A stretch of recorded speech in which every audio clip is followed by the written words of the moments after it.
Mouse podcast number we forgot.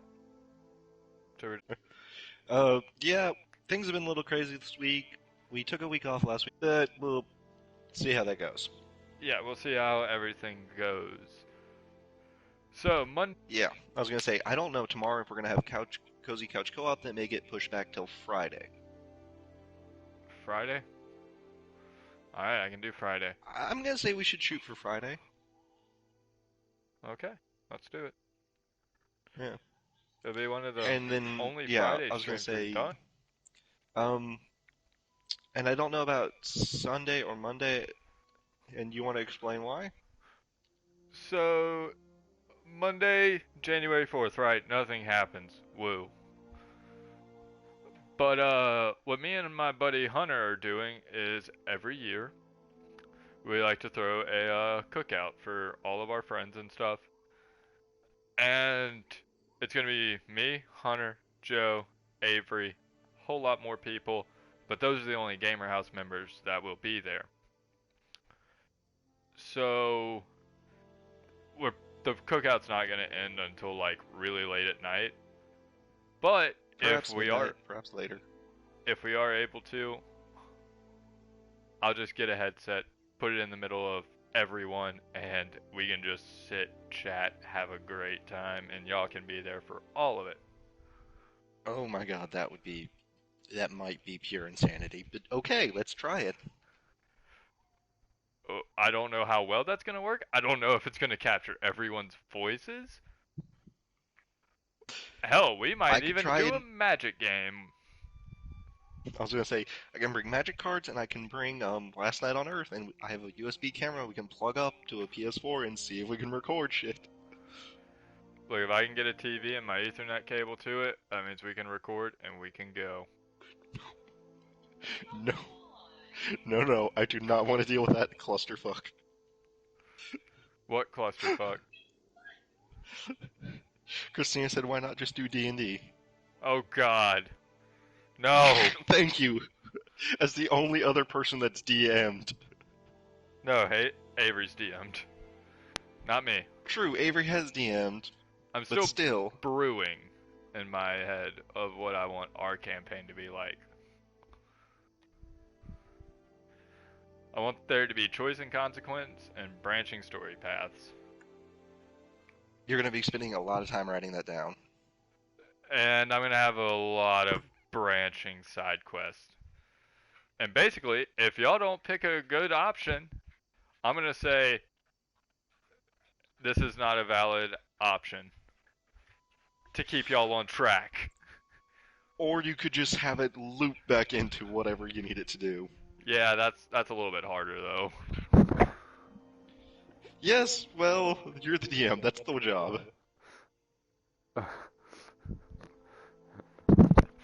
That is not one of the options you can pick. Oh God, Ghost, why? He sat on the controller. Oh. That's my dog, everyone. He's named Ghost because Native Americans used to call Australian Shepherds ghost eyes, and So he's named Ghost now. no, his full name is Ghost Eyes, but we call him Ghost for short. Oh. Fair enough. And he holds the last name Nethery. My ex-wife can fight me on Ghost that. Eyes Nethery. Ooh. You're a little, hostile there.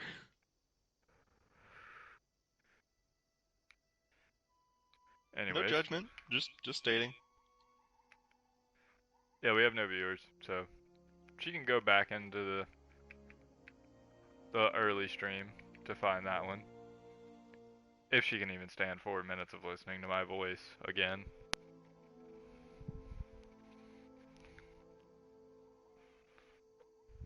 I already have those, I don't need them. Yeah.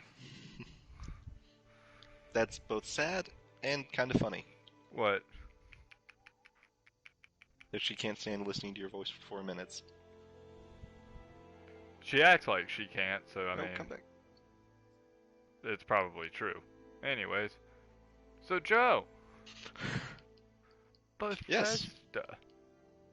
Speculation time. Bethesda. So, for those of you who are wondering, Seth and I are very large Bethesda fans. And although neither one of us has played Fallout 76, which we know how it does, but both of us have logged hundreds of hours on Skyrim, on Fallout 3 in New Vegas. I'm in the I middle played of a a good New portion Vegas. of Oblivion. I'm in the middle of a New Vegas playthrough right now because PlayStation now has it.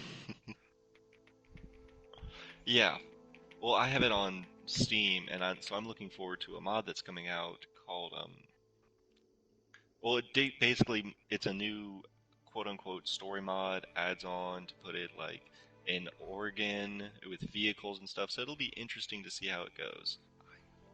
There's also a another mod in Fallout 4 where he's recreating um Fallout 3. Oh yeah, the Capital Wasteland, which the Washington D.C. So yeah, that's interesting. But what everyone's really interested in from Bethesda, besides Starfield, is Elder Scrolls 6. Where do you think it will take place? Oh, how lore deep do you want to get into this? I Because want to several go. years back, I got to see a friend of mine play through Morrowind. And the only reason I have not attempted to play Morrowind was because that game is fucking broken. Like, Yeah, it did like you want not to talk about a game? age. Okay, graphically, I'm not even talking about graphically. I just mean that game has such a steep learning curve it makes Dark Souls cry. That's not a tough feat. I never thought I would say this, but well, actually no, I say this all the time. Looking at it, Dark Souls is a fair and user-friendly game. I mean, it tells you how to go forward, block, attack, roll. But no, Morrowind is broken in the like if you can exploit it, you should. If not, it'll exploit itself and break you. But It's going not with as that, it's not as broken as Skyrim though.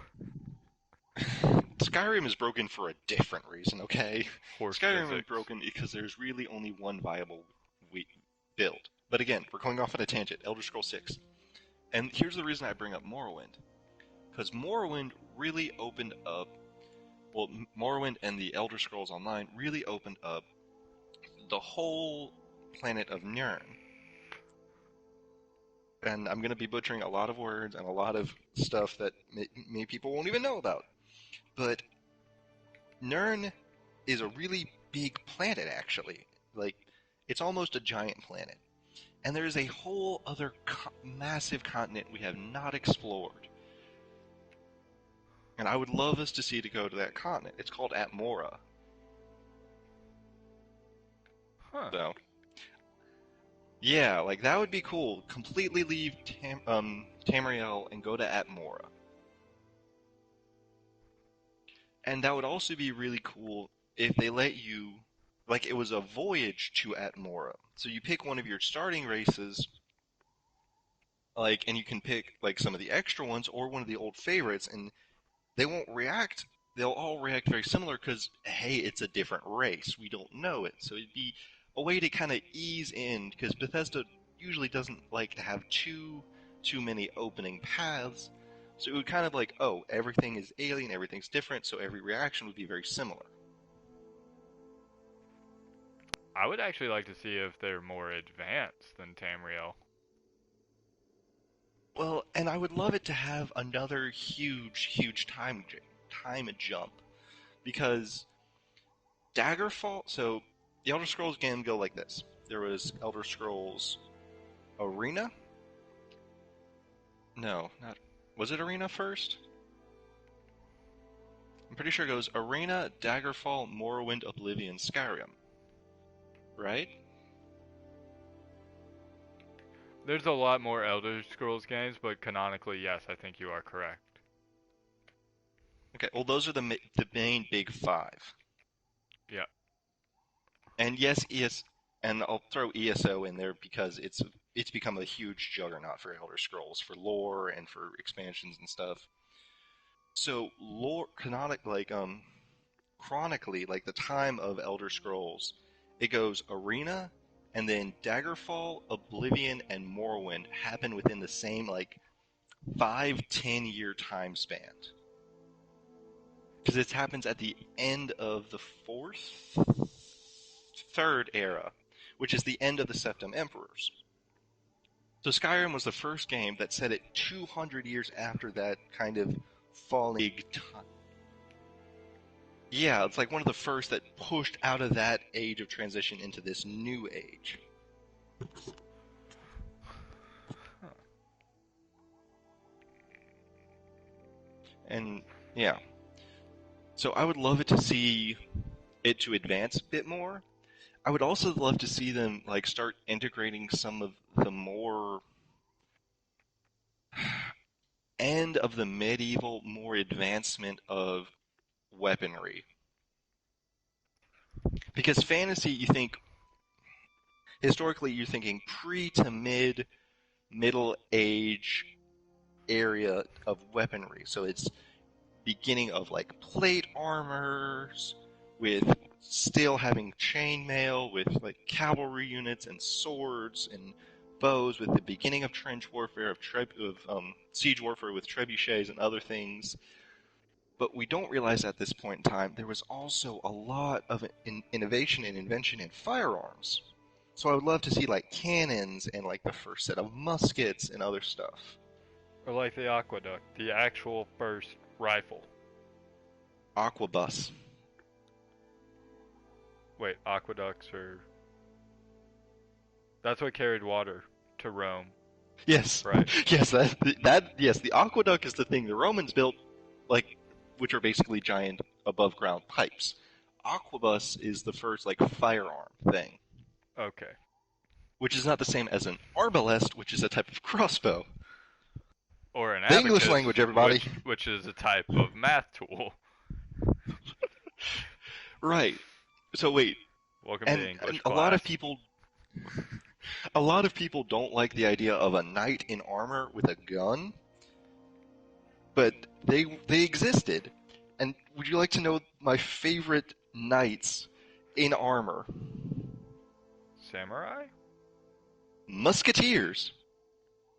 They're French. The Mesquitieret. Mesquitieret? Mesquitieret.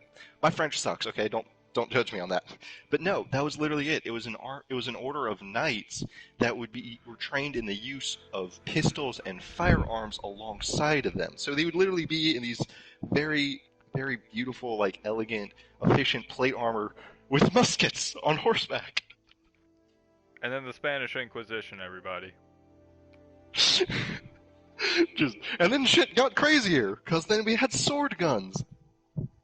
No, not like Squall from Final Fantasy VIII, but like guns with swords attached to them. So because reloading was took like an entire lunch break to entirely reload your gun, so you just hack them with the sword part. Think think more sword, less gun, and then we progressively got more gun, less sword. Less sword. Okay, to be fair, think of you take a sword and you weld a gun on the handle, and you kind of got it. Think of a pistol with a really long bayonet, and that's what you get. That's upright. The pistol's upright along the sword blade, so it was a weird time. Okay. I would But actually like it's those times that you get really interesting things. I wouldn't mind seeing like Elder Scrolls steampunk era. Well, we kind of have steampunk with the Dwemer, the Deep Elves. Like, they have the contraptions and the crossbows and the other, like, the mechanized things walking around. I just think steampunk is so cool Hmm? because it's right on the edge of electricity, but still so far in the past Right. that it still makes it like swords and crossbows viable. Well, swords swords are almost viable today still. Swords Yeah. come down to range. Could attest on this, will you, my friend who has recordedly seen combat? The Okay. farther away from the person you're trying to kill, the better usually, so they can't hurt you, right? Yes. But if there is no distance, having a blade is much better than having your fist. Yes. Or So some that's kind kind of of why melee object. right. So that's kind of why swords got phased out because the range of combat increased. If you're in close quarters and you have a longer blade that you can stay out of their range of their reach, you're just like, ah, I can cut you to pieces from over all the way over here. Do, do, do, do, do, do. I really should have a camera on because I'm doing all these weird movements and Christina's just shaking her head at me. Good job, Christina. But yeah, so that would be interesting, especially with that era where reload is not as fast as pulling a magazine out and putting one back in, and where rate of fire is slower. You still have that time to close that distance in. It would be cool to see them do that. I don't think they are. I think Elder Scrolls very much has that root in like fantasy and that sword and spell fantasy. So not really that more historical, but that really deep rooted like Lord of the Rings sort of thing. Well, I mean, we saw it with Fable But it'd 2 be that it can be done, though. we've seen it with Fable, we've seen it with Greedfall, Magic, and bullets and swords all really work well. You What just have about to put the time into making stuff balanced. what about Bloodborne? Did Bloodborne have guns or Yeah, Bloodborne has guns. so Bloodborne did it too. Bloodborne did it very well. Part of it is that the bullets won't always instant kill you. And I will preface this with that getting shot hurts, but adrenaline is a hell of a chemical. Yes. Adrenaline And is man's version of I'm gonna become Superman now. it is. And it's also the point of like bullets are not as fatal as Hollywood would like you to believe. Don't get me wrong, they are dangerous. They can kill you. They can do a lot of harm. But like taking a shot to the arm will hurt, but you can keep moving. That adrenaline will keep you going for a long time. If not, for those of you who are listening to this now or will listen in the future, go look up people that are like high off their kite on stuff and see how long the police have to fight with them and they're still shooting them.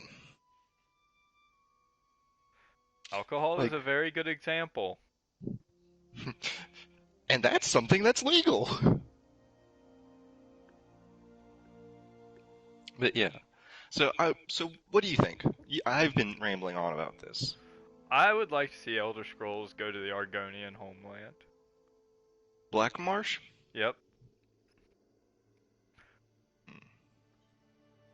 Where basically the environment's out to kill you, right?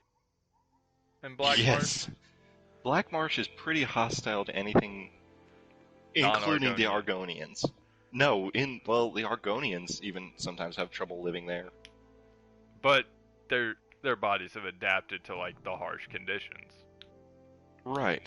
Kind of like the Nords I would adapted just to Skyrim. to the cold. Yeah. I would just worry about balancing because, like, if that environment's so hostile, why would other races even want to go there? I mean, if you're an empirical race trying to conquer everything, Yeah, okay, maybe. the Black It would just Marshes be, would be pretty easy. well, depending on how you look at it, I need to read up on some of the lore for the third Aldari Dominion, which is the one you see in Skyrim. Because I know they have the High Elves, I know they have the Wood Elves. I know the one in ESO has the Khajiit,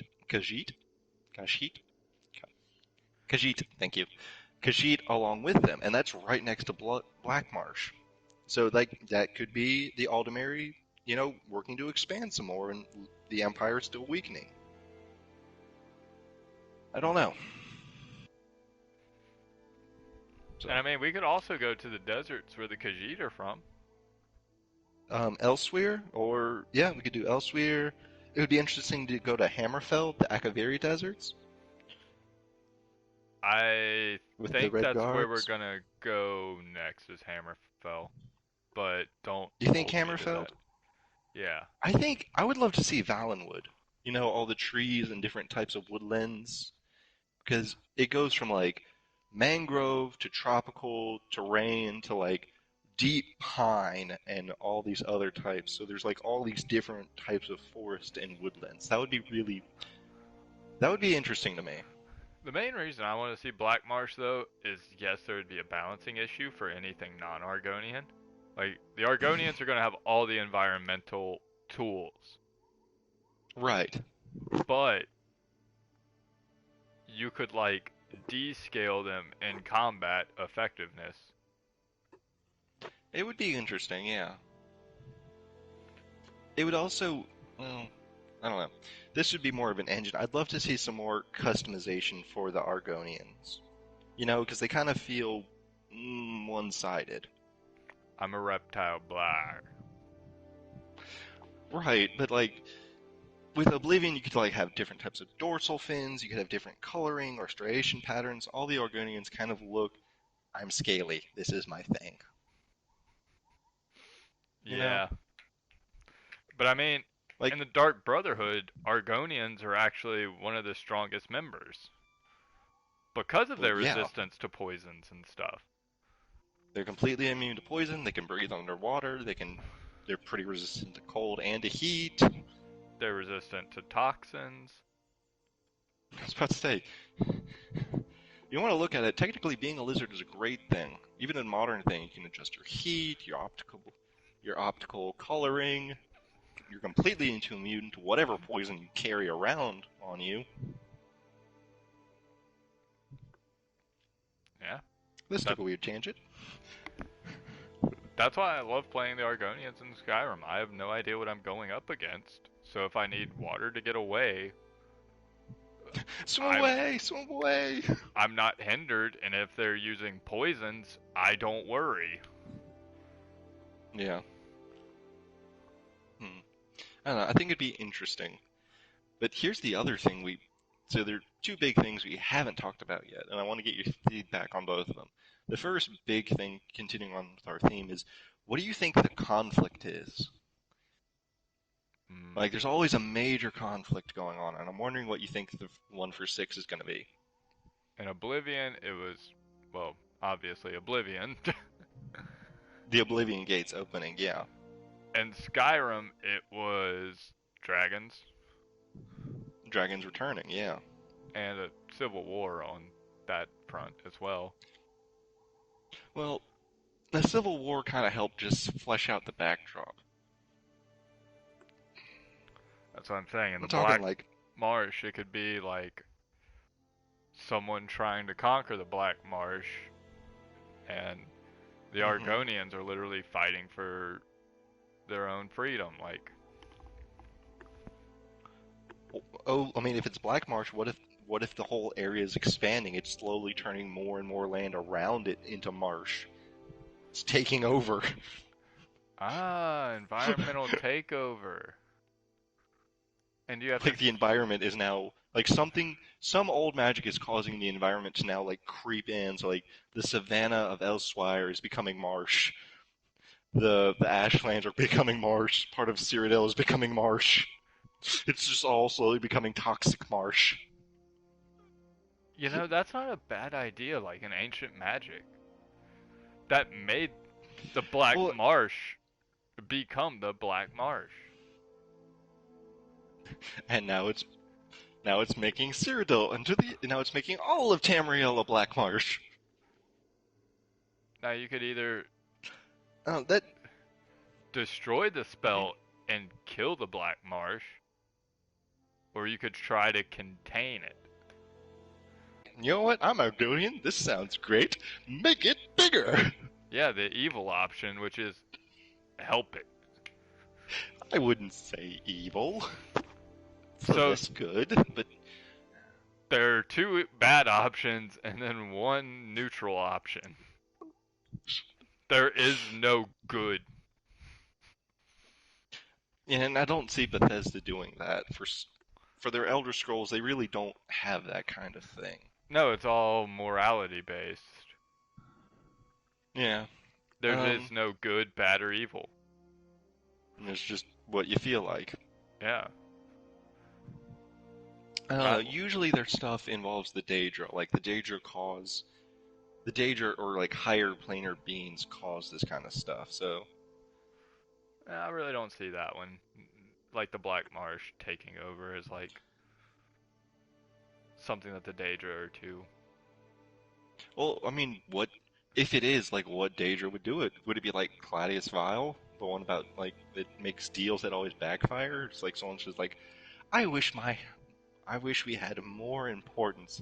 You want more importance? Cool. You're the only creatures that can now live on this continent. Deal with that. True. That could be a viable option. Yeah. Well, because like Oblivion had Mare and Stegon as like the main driving force behind it.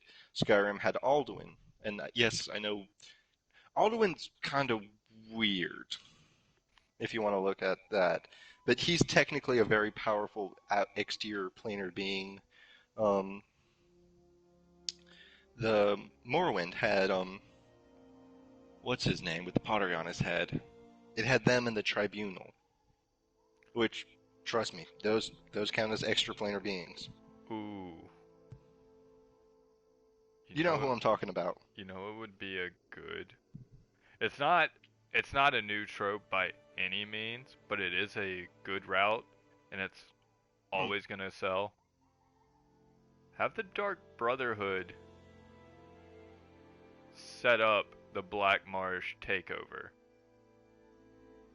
Be interesting. Well, see, and that's the other thing. Like, that's kind of why I'm hoping it's in Atmora. It's away from all this stuff, so we get to experience these new, different worlds. And like, so what would the mages collective look like? What would the fighting collective look like? What would the sneaky collective look like? What would the stabby collective look like?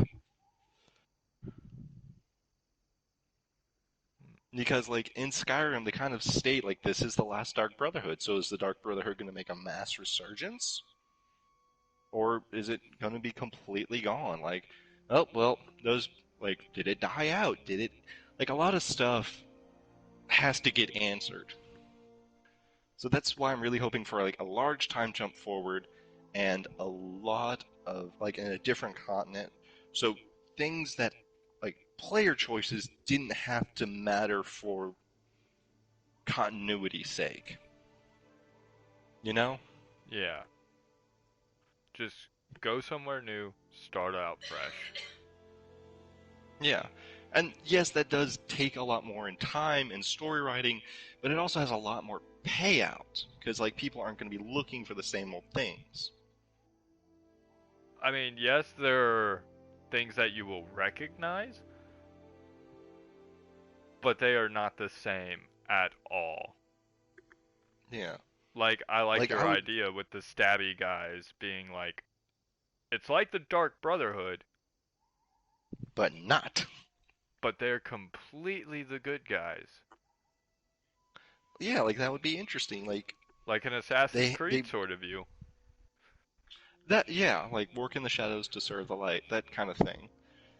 Something else is like there are so many more races than you get exposed to in just like Skyrim and Oblivion and other them like in ESO, m-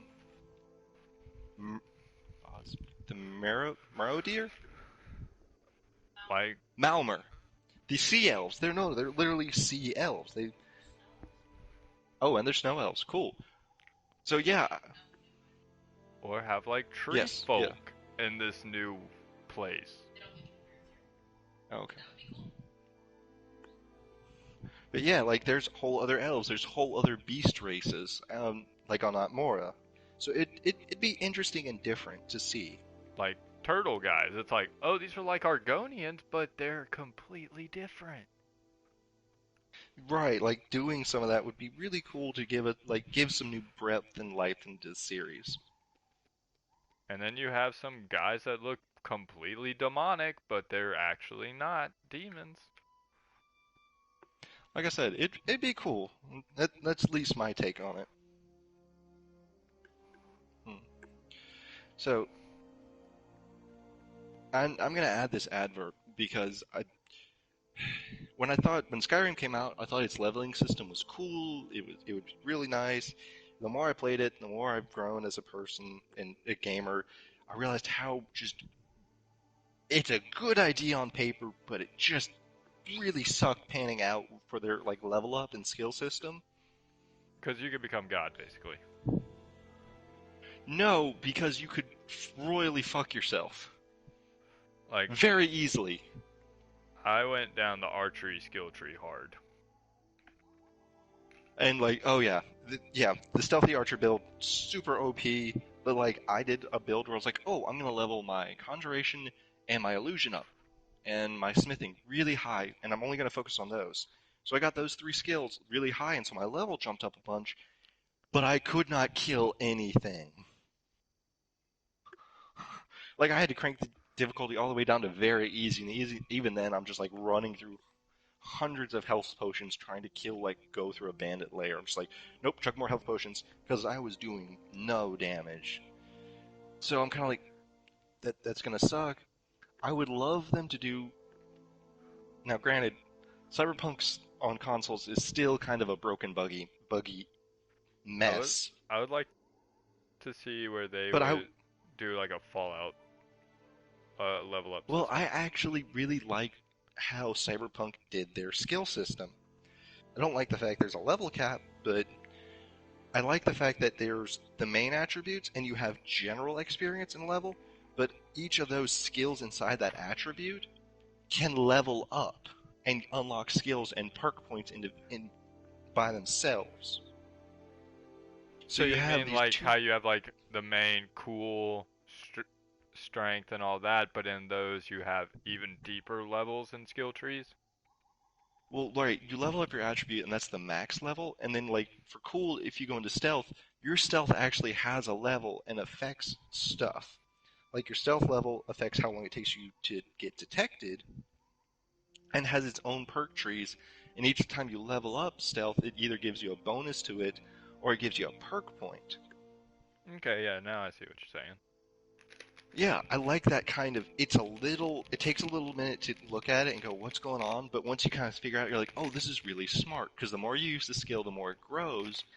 But it also, the more you use it, doesn't necessarily have a major impact on the level and the difficulty curve of the game. So instead of like Fallout where if I don't use stealth at all, but I need stealth for this one thing, all I have to do is go level up a couple more times, bump it up, and then I'm able to do that. Right, you'd actually have to use stealth to kind of build it up. Okay, yeah, Because I putting see what a you're saying. point into the attribute only affects its maximum threshold.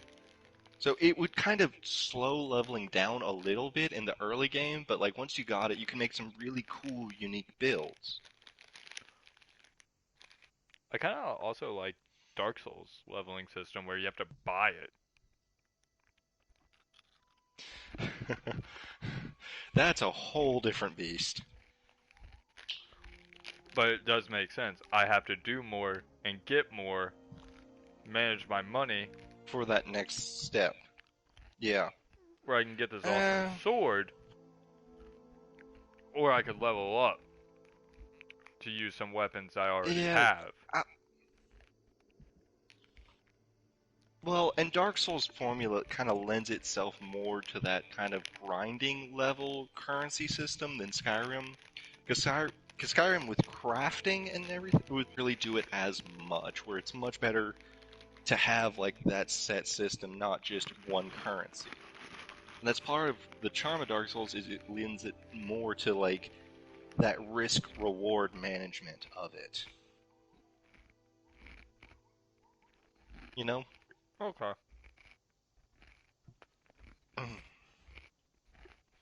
Yeah. So we kind of talked about plot and place and some of the bigger gameplay stuff.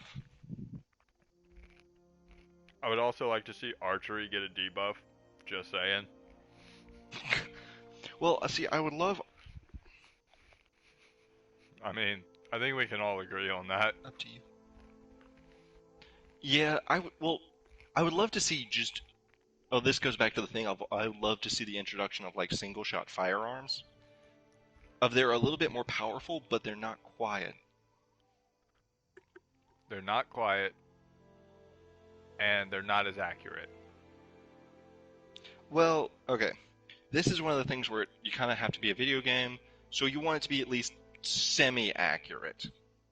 Because players kind of get pissed when they're pointing at something and it goes and hits a tree way off. Give us like a little radial cone, like a little triangle where it's going to hit anything in this triangle. Instead of a little crosshair, you get a big circle. It'll hit anything in that circle.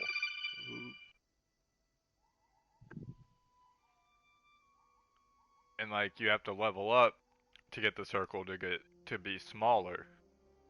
Right. See, and that kind of goes back with like different builds and stuff. And again, it would probably still have that long reload time. Yeah. So it's like, ooh, these guns are really strong, but I have to invest in them to actually be good with them. And for Right. them to And that have an and that would effect. kind of like change the meta thing. I would also love to see them bring some stuff back from Morrowind and from some earlier Elder Scrolls stuff with like don't get me wrong, I love the streamlining that Skyrim did with like you have sword, you have three one-hand weapons, you have three two-handed weapons, you have bow, you have shield, and then you just have four pieces of armor and you split it down to light and heavy armor. I would love them to bring back medium armor. I would love them to bring back spears. I'd love them to bring back short swords and long swords. So like, oh, this weapon swings slower, but it's a little bit better. Like, I would love to have more weapon variety and type to increase like build variety and type. You know? It also comes down to how big do they want to make it, and how much is that bigness going to limit the rest that they can do. If a game is Right. small but has a lot of diversity, I'm going to spend more time investing into my character to get them perfect. Well, and that's the thing is there is a happy medium on game size. Like like The Witcher 3, like that is a massive game. And I have only played it 1.5 times. And anytime I think I'm like, ooh, I want to play Witcher, and I kind of look at it and go, I don't have 160 hours to commit to playing this and getting everything just right and redoing all these side quests. I'll just play this shorter RPG that I like that I can burn through in like 10 hours, but it's got a lot of really cool, different, neat stuff, and I always like find a little thing, something new, or try something different every time. Like there's kind of like a happy medium, where like, is it too small or is it too big? Like, what's my limiting option? So I mean, I yeah, think that's like if why I've it's a always big, expansive world but it's empty, it ain't gonna do nothing. Like Rage 2, huge open world, really limited on the number of guns, vehicles, and the world was just kind of empty. yeah, and I think that's Like why I so, find myself in Mass Effect 2 more than Mass Effect 3. I think that's why I find myself in Mass Effect 2 more than Mass Effect 1. Think how Mass Effect 1 was huge for its time. But like Mass Effect 2 kind of it brought it back down a little bit, kind of streamlined some of the combat, streamlined some of the abilities, and it made it play better. The gunplay felt better in Mass Effect 2. It felt a little bit more accurate. Yeah. So, And they so actually here's added the ammo instead of, hey, you get so no, they many took shots. out ammo in Mass Effect 2. They added thermal clips. Well, they did overheating in Mass Effect 1, though. There were no Oh, heat no, sinks. that's right. Your weapon could both overheat and you could run out of ammo.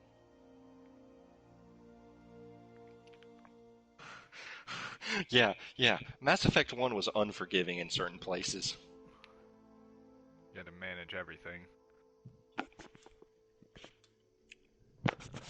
Thank goodness you didn't have to manage your own oxygen supply or crew food on the ship. Tell me about it. That was one of Bethesda's faults on the Pirates of the Caribbean. Oh gosh. You didn't have to manage food, but you had to manage the crew's pay. If you didn't pay them, they would mutiny and it would be an instant game over if you were poor. Much like real piracy. You don't pay your crew? Oh, look, the captain's dead and in the water. Keep sailing.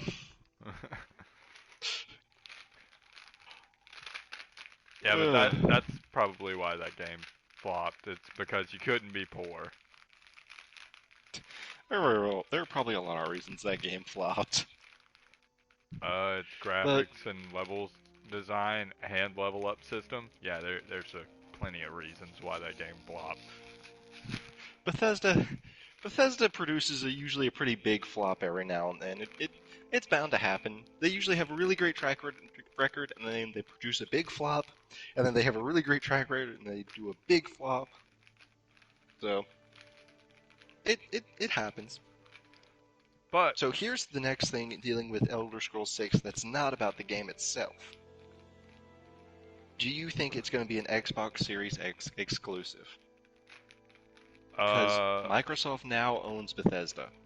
looking at how well Skyrim did, yes. Uh, just based on the market, you're saying yes. Based on the market, yes. That's how they're gonna drive up their sales of the Xbox Series X whenever there's a lull period. Okay. I think I think it's gonna. I don't think it's gonna be an Xbox and PC exclusive. I think PS5 and maybe even the Switch. Okay, probably the Switch before the PS5, but still, I think they will get it. I think it'll be a timed exclusive on it. And part of it that is like the director of Microsoft, the gaming portion of it, does not like the concept of the console war or the tribal kind of feeling that a lot of that brings. And he has stated that. The one who stated that no, it makes market sense for us just to release them for us was only their head of marketing and like not marketing, basically was their lead accountant. And he's looking at it from a monetary standpoint of we got to recoup this cost, guys. The head of the whole thing kind of looked at it and said, "No, we really need to be working together." And like gaming, especially through this past pandemic, we've seen people like use gaming to stay in touch and keep together. So I don't think it'll be a sole exclusive. I think it'll be a timed exclusive, So you're which saying with like Bethesda may they'll not be a bad thing. they'll get it like a month We'll get it earlier. eventually. I'm I'm thinking they're going to do what they did with the Shadow of the Tomb Raider, and it's going to release a year early, or it's going to be delayed a year for the PS5 and the Switch. Nobody disrespects Papa Nintendo. Papa Nintendo. It you like you know out of the big three Nintendo. there of like, well, it I feel like Nintendo has so much more good faith with the other game developers, you know? They are the most influential gaming company in the world. They are. And like I won't say they won't play dirty because Nintendo had its own brawl with Sega and they won that one. Sega is no Like more almost. no, Sega is owned by Nintendo. Oh, Like you want to talk about the heat between Sony and Microsoft? No, look at Nintendo versus Sega. Nintendo beat them into the ground and said, "You're mine now. Come on, let's go."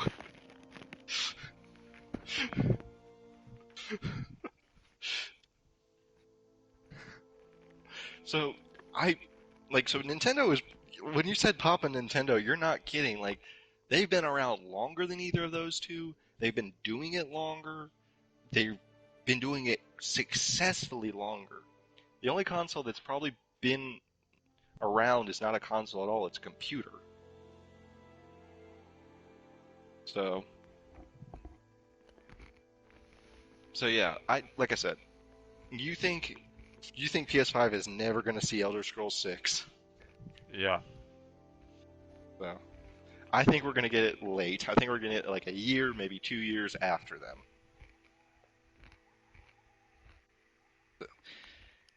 So it'll just be interesting to see. You think What company did I Sony don't know. Well, recently acquire? um I think I don't know. Or they brought into like the Sony Sony. family? Because I know Sony doesn't Oh, like buying video game companies because they they prefer don't. fair Oh, marketing. okay. Well, here's the. Okay, they do and they don't. They don't mind backing a company, which is it's kind of weird what Sony does. Sony will often like back a company to help kind of keep it stabilized, but they don't want to outright like, okay, you now belong to us, so you can only produce for us. Right. And like a lot of the PlayStation exclusives are done because the companies are like heavily backed by Sony, and it's more out of loyalty. Like the God of War series is a big one with Santa Monica because that really did like start with a huge backing and production of Sony. And like Naughty Dog. So Naughty Dog's different. Naughty Dog was actually is actually owned by Sony. Oh. And that was really before, well, you gotta think about how old Naughty Dog is. Naughty Like Dog actually hit some financial troubles around the PS1, the PS2, kind of PS3 when the console wars were still running hot. And so they kind of got bought up. And that's when they started like doing the games like Uncharted and other stuff. so I remember when Uncharted 2 came out. Everybody said Yeah, it me too. was a masterpiece of a game. It still is. Yeah, it still is. And it's actually aged a lot better than most games in its class. Well, and part of that was just like the cinematography and the detailed graphics and stuff. Like it has its moments where it shows its colors. But yeah. So I mean, you also got to think Naughty Dog did Crash Bandicoot. They did the Jack and Daxter series.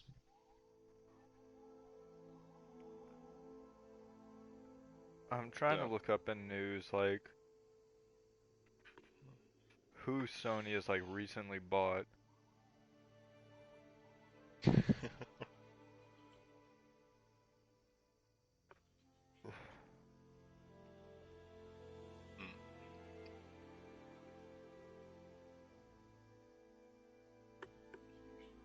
But yeah, so that's kind of our Elder Scrolls speculations, hopes, dreams, greatest desires. Yep. And that's all I pretty much have to say for Bethesda. Yeah. One more quick little tidbit, and we're only going to talk about where it's going to be, not anything else. Fallout, where do you want the next one to be? Oh. Okay. I have two locations I would frickin' love. Okay. Okay. Okay. Take back three locations. All right. All Two right. in the U.S., one outside of the U.S. So one of them comes after playing the Fallout 4, the Nuka World DLC, and seeing the Gator Claws. I would love it to be in Louisiana. That's where everybody would like to see. That's where everybody is pushing right now. Let's do Fallout New Orleans. Oh, like and like imagine if like Yeah, New Orleans. New Orleans would be interesting. I can hear the banjo music now. Um, the other place is gonna kind of surprise you. Okay. I would love to see it in like Oregon or Wyoming or like any of the Dakotas, somewhere kind of up in that northwest Pacific area. Because like we've had the NCR, so like with okay, so Fallout 1 and 2, especially with how the game style was and that outer map, with the overworld map and then the smaller level maps, it kind of covered much more distance. But for the open worlds, we've seen wasteland, we've seen desert, and we've kind of seen that we've kind of done a lot of the East Coast. And then we had the one in Nevada, which was desert. And then we went up into Utah, And now we're in and the so we got a little bit more Appalachia. greenery. Right, we gotten some. We've look. I love the Appalachian, and then yeah, the Appalachia with 76 in Virginia and West Virginia. I love the Appalachian Mountains. That is always home. But take us to the Pacific. Let us go to the Pacific because a lot of those areas Wait. like have Oh, wait. heavy growth rates. So like it would be very green and like very different than just a wasteland. I mean, Louisiana would be a good spot too. It would. For a very different reason though, is Louisiana be very green. Yeah. Well, and the other thing is we would really get to see like a snow and cold and see how that set in. You know? I mean, they could have done The that other with the final Boston. they could have and they never really addressed it, which kind of mm. And yes, Far Harbor was up north in Maine and you had the fog and everything, but it didn't quite get it. I'd love to see it where like the cold is actually a problem for a Fallout game. And like the thing with those areas is like they have you know what? Screw it. I take that back. Not the Pacific Northwest. Take us to Alaska, damn it. Operation Anchorage Fallout 3. No, that was pre-war Alaska anyway. It was still Alaska. But no, I would love to see radiated Alaska, because like it's dark and snowing, and if like the radiation for some reason hung around in like all that cloud structure in Alaska, like that would be a thing. Fallout London. Well, that was my one place outside of the United States. I would love to see London because like you want to talk about a city that has history and could probably do surviving well in bombs, it's London.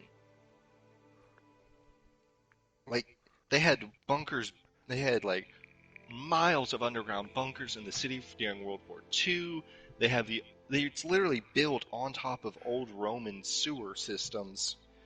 Like, and it's got it, and then under that is old Celtic ruins. Like, you want to talk about a city that has death upon death upon death upon death?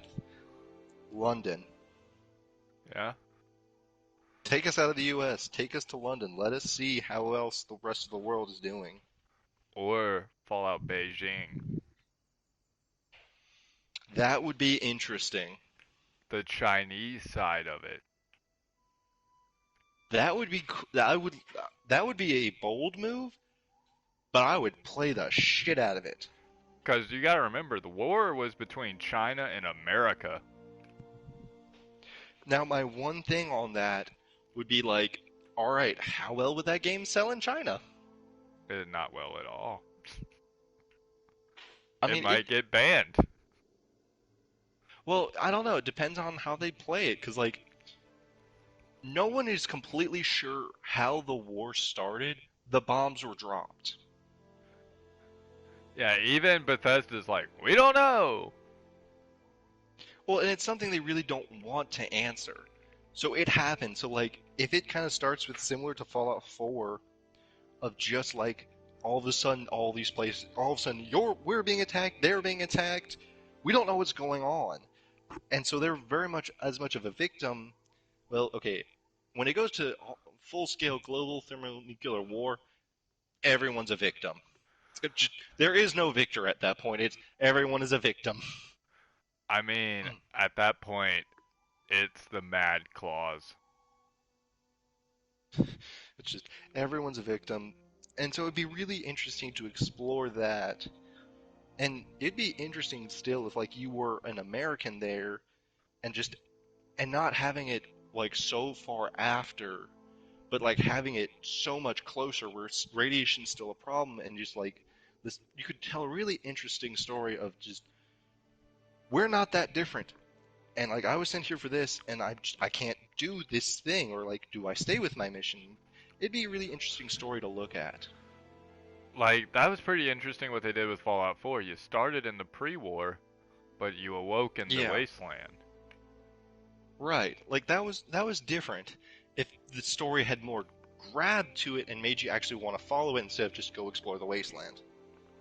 Yeah. That's something that Fallout 3 and New Vegas did better was that it you didn't have the urgency of like where's my dad? Or like, nah, he's somewhere. You kind of got to go find him. And with like oh, you kind of got to go here, but the direct path's not easy, so you really want to hook around and make this long journey that's more about the journey than just getting there. Fallout 4 really like that opening act really pushes on you. Oh, I got to do this. I got to do this, and you kind of get out there, and it kind of just, bleh, Sean, Sean, kind of just. Sean, Sean, Sean. Well, then you're just kind of like, okay. You immediately feel like you have to align with a certain faction, and you kind of stumble upon the other factions. So it has a little bit less of that good pulling hook all the way through. It's kind of like good hook in the beginning, and then it just drops you. So I would Yeah, like them to do that a little bit better. they took the Bungie approach, 10 seconds of fun, and then trying to replicate it. Yeah.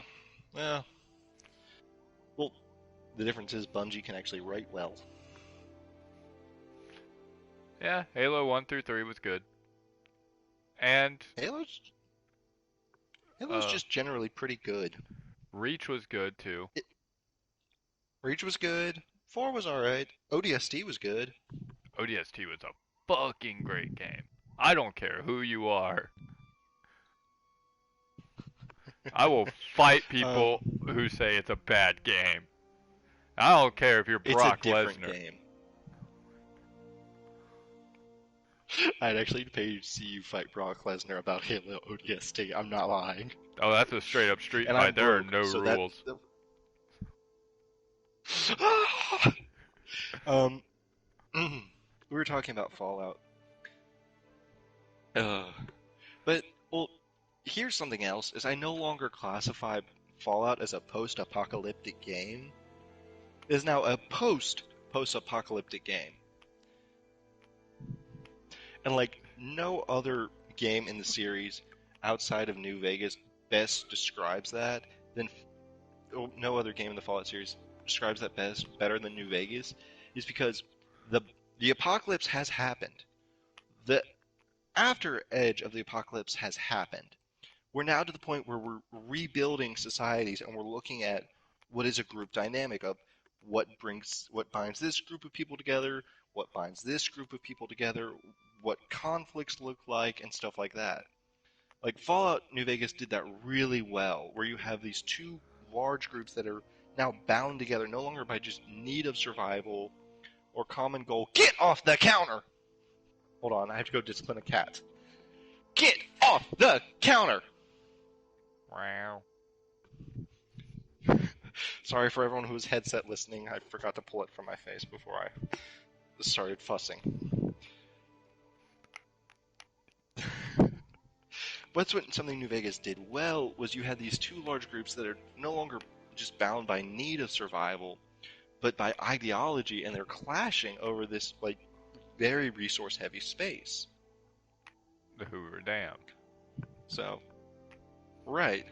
By the And way, the power it can provide, like electricity. how the Yo, fuck do you get to the boomers? Uh, run. I tried that. Run quickly. Hug the rock wall and run quickly.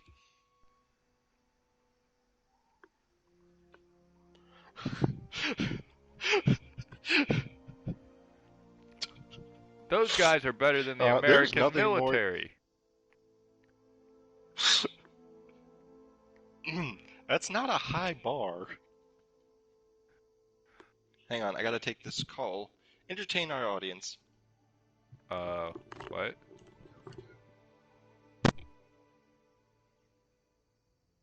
I am not great at entertaining people alone.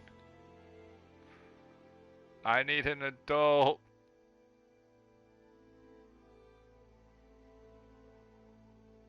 Well, great. Um, yeah, my baseball game is going well. Struck out 18 people in one game. Pitched all 9 innings. Yeah, baseball. 'Cause everyone likes baseball. Got a new sound system in my car. It's booming. It's kind of obnoxious, really. But yeah, baseball.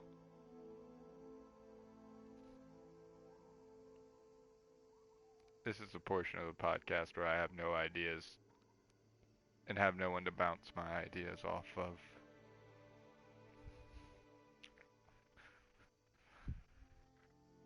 Because that was kind of abrupt.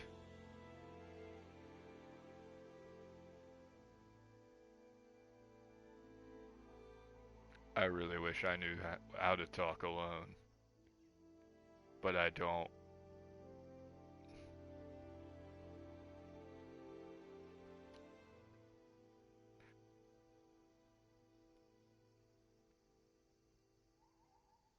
I guess I can scroll through Reddit and talk about what I'm seeing.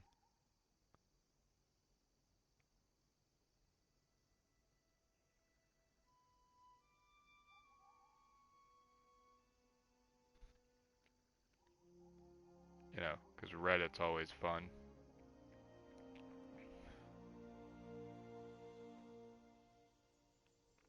What are the subreddits I follow? Huh. Things that are very niche and that I might only like.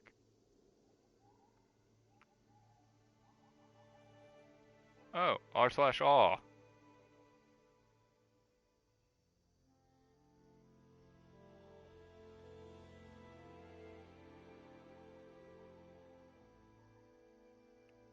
Cute pictures.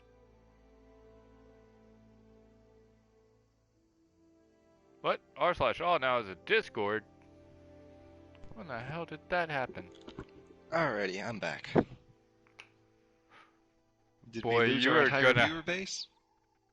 you are gonna have to go back to like the timestamp of 1 hour and like 2 minutes when you left. 1 hour? Yeah, I we've was been not going. off the. We've been going for an hour. Oh gosh. Yeah, me and you have been going for an hour just about one of our topics. Hey, I mean, that's not bad. No, it's not, and we We got seem. 2 more. I know. This might be like our longest stream yet. Well, this next one's not going to be as long because it's just kind of an announcement. Well, yes, it is an announcement. One of them is an announcement. The other one is more video games and how we feel about them. But yeah, what were we talking about? Oh yeah, how low of a bar the American military is set for mortarmen. Well, I mean, they always hit the ground.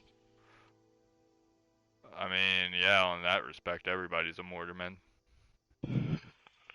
I mean, I'm pretty sure. Anyway, we can bash the military all day. I mean, I'm the only one who's actually served, so. Anyway, it is raining outside. Um, yeah. I think that kind of closes our Bethesda topic on with Fallout and Elder Scrolls. Yeah, you want it in like 3 places. I only want it in one place. The Where do you want it? New Orleans. You want it in, yeah, the push is for Louisiana. The post-apocalyptic, the wetlands wasteland. You just want to fight a crawfish, don't you? Yeah, I really want to know what fucking crawfish look like.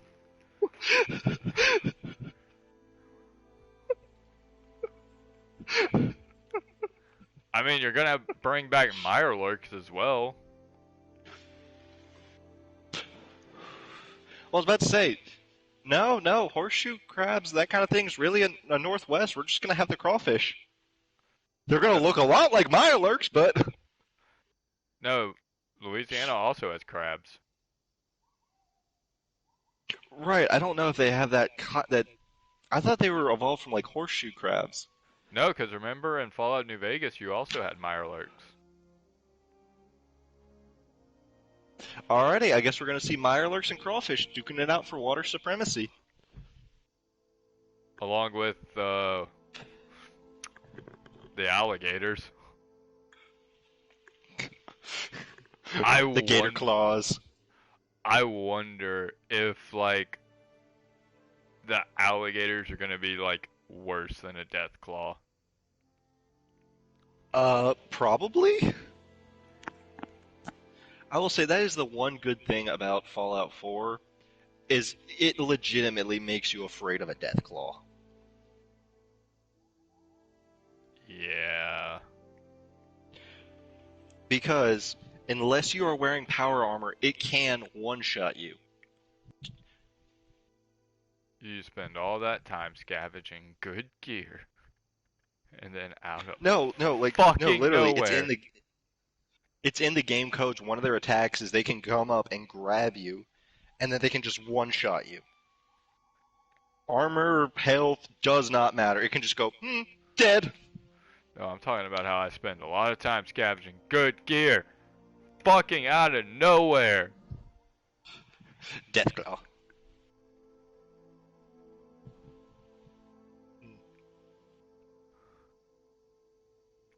But But that's yeah. neither here nor there. So here's my next thing. Okay, since we're gonna continue with Fallout for a little bit, let's shift gears a little bit. Okay? Alright. With the juggernaut that ESO has become, and I do mean juggernaut because it's done really well for itself. Yeah, it was a rough launch, but now it's done good. It was a rough launch. Do you think the next Fallout? Well, I don't know. 76 kind of was their online stint with Fallout. Yeah, I don't think they're gonna do it. Not gonna do a Fallout online. I mean, if they do anything, it's gonna be like two-person co-op at most. Well, see, and that's kind of where I feel like Fallout 76 failed, is they limited it to like West Virginia. If they had done it like Fallout Online with like and just slowly added more and more like they're doing with ESO of just the entire freaking continent. Or hey, you get on this caravan and then hey, now you're in New Vegas, everybody. Yeah. Like I said, it'd be interesting. But yeah, 76 kind of proved Fallout Online is a lot more technically difficult. Yeah. There All are right. just Are we so ready many. to switch to our next topic? Yeah, we can. Do we want to do the Alrighty. announcement So or save that for the end? let's go ahead and do the announcement and then we can recap it again. At the end. Yeah. Alright. I really wished I mean, Megan could be here for this. I mean, do we want to go ahead and like set a semi-permanent date? Let me go ahead and text Megan real quick. Yeah. See if like she's home. Or awake? Yeah. 'Cause she said like 8:30. And we kind of sort of started the stream on time. Not really.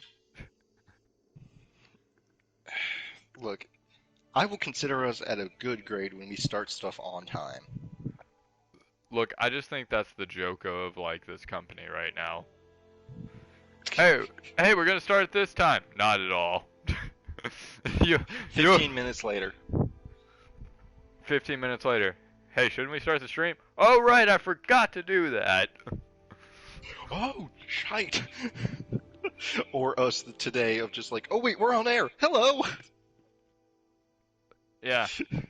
Usually, We're before we go on stream, I always do a countdown of 3, 2, 1. We're live, and then it hits the red on air right as I say we're live. But today it was kind of just like, slap shit together, let's go. We're out of again. practice, all right. And I was about to say, and our budget is a half a lint ball, 2 penny. No, we don't have the 2 pennies. It's a half a lint ball and a piece of string again. We can wrap the string around the lint.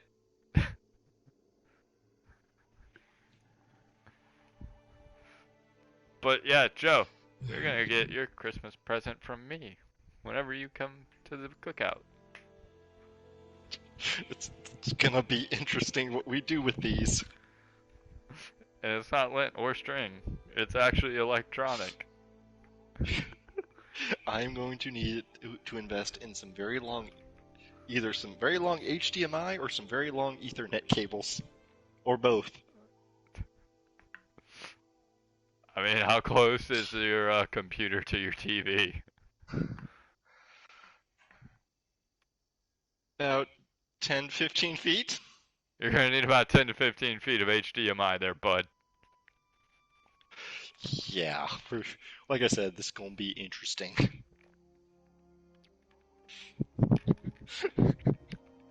Anyway, I think you know what your gift is. yeah, we've talked about this. I'm gonna be doing a lot of sitting in front of a computer for a while.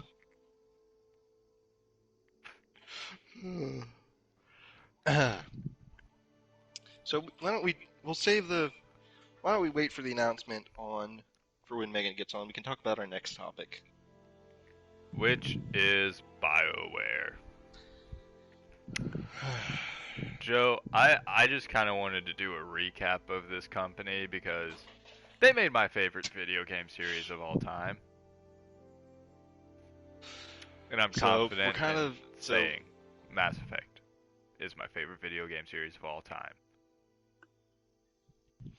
yes, we are talking. Well, we're kind of talking about BioWare as a whole here. So there are a couple projects that BioWare is doing that look to be interesting.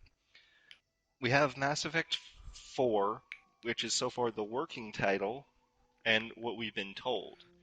Not like Andromeda 2 or Mass Effect pre something. It's 4. So it's going to be interesting. We've talked about that before. There's something else with BioWare I kind of want to look at real quick though. Anthem 2, you want to look at that? Anthem 2.0. How do you feel about that? I, 'Cause it almost sounds like it's about to be abandoned. yeah. If I know BioWare, they abandon more projects than they actually complete. Which is very sad because the projects they complete are excellent. I think they're also in the works on a new Dragon Age game. They are. So they have a lot of sticks in the fire. And I don't know if that's really a good thing. And I say this with all the love in my heart. They're great at crunching out a game, but they are so bad about. Oop, I gotta take another phone call. I'm sorry. Alright, stream, so I guess I'll go ahead and say what I was gonna say to y'all, but BioWare is great at crunching out a game in like 18 months. They they did it with Mass Effect Andromeda. I think they did it with Anthem as well, if I'm not mistaken. but they can really crunch a game out and have it be really smooth, but it's just not there. Like for Mass Effect Andromeda, it missed a lot of story that we wanted. Interesting idea going to another galaxy and all, but the story just wasn't there to keep you interested. There weren't a lot of missions there to keep me interested. I honestly had to force myself to play Mass Effect Andromeda, and I wish Joe were here because he he actually likes Mass Effect Andromeda. I I finished it and I only did one playthrough.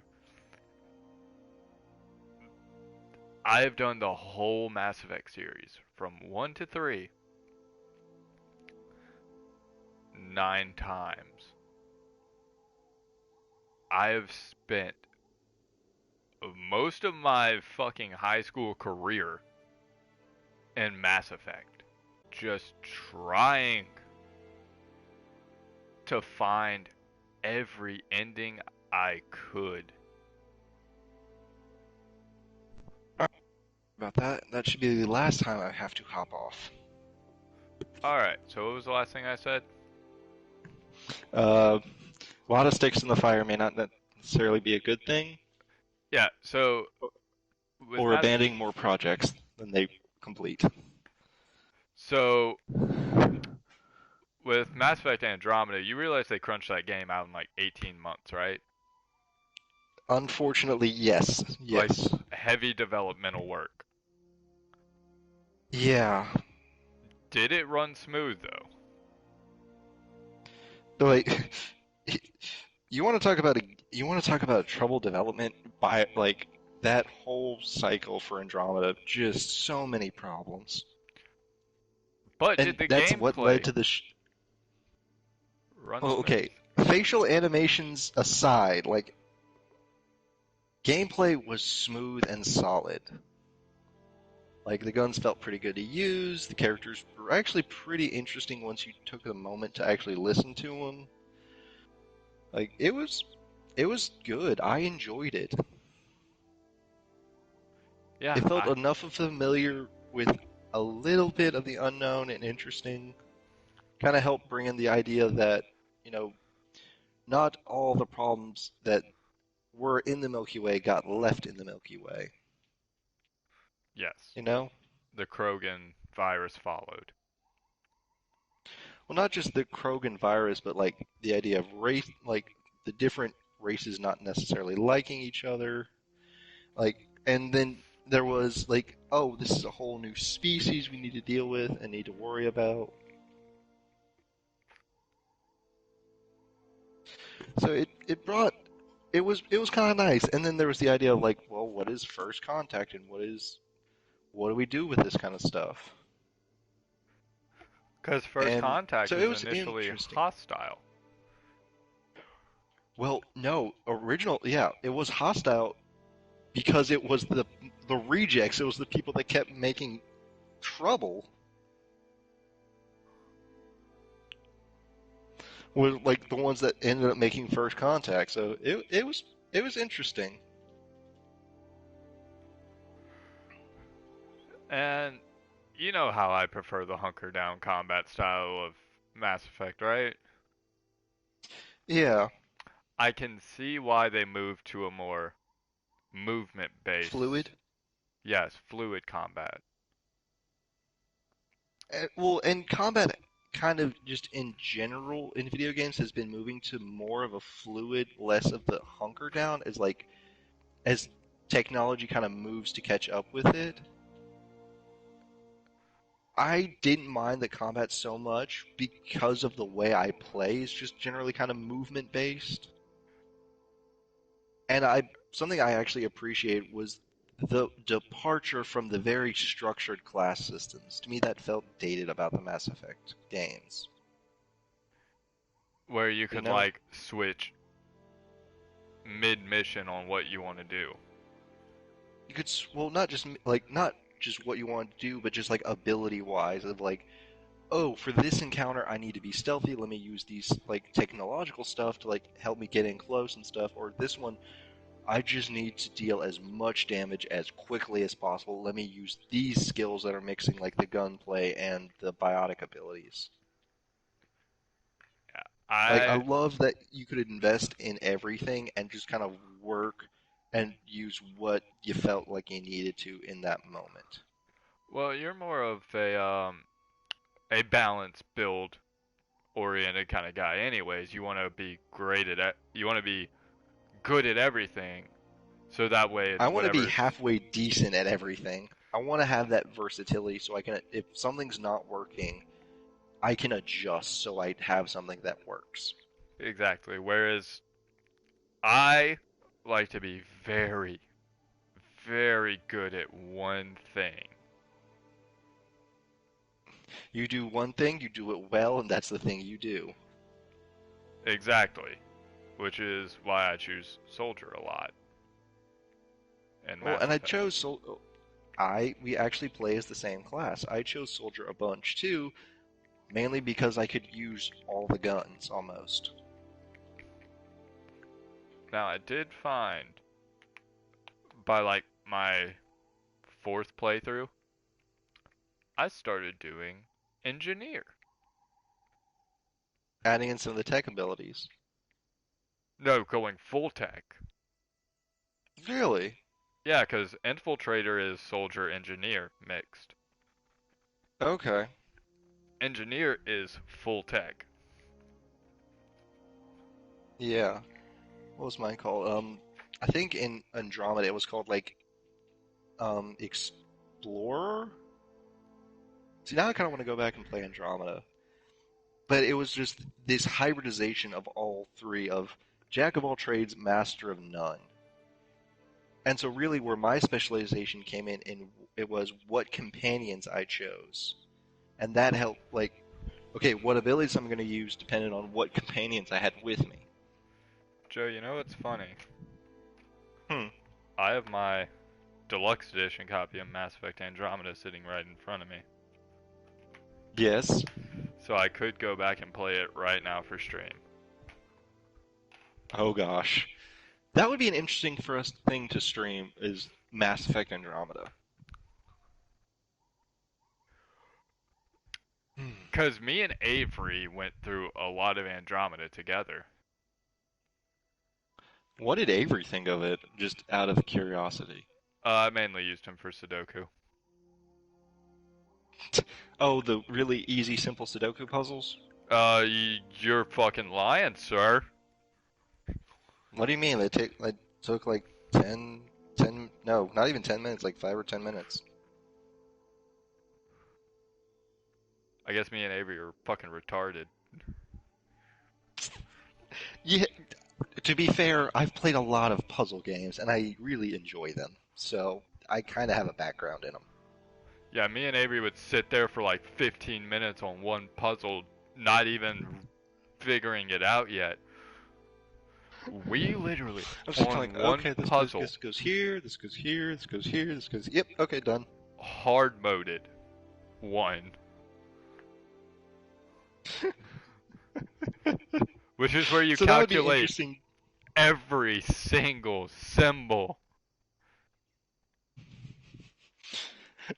Yeah, see, that would be very interesting to watch us both play through like Andromeda. Who gets done with the Sudoku puzzles first? Well, Seth hasn't even figured out the first one, and Joe's on his third. Do do do do do.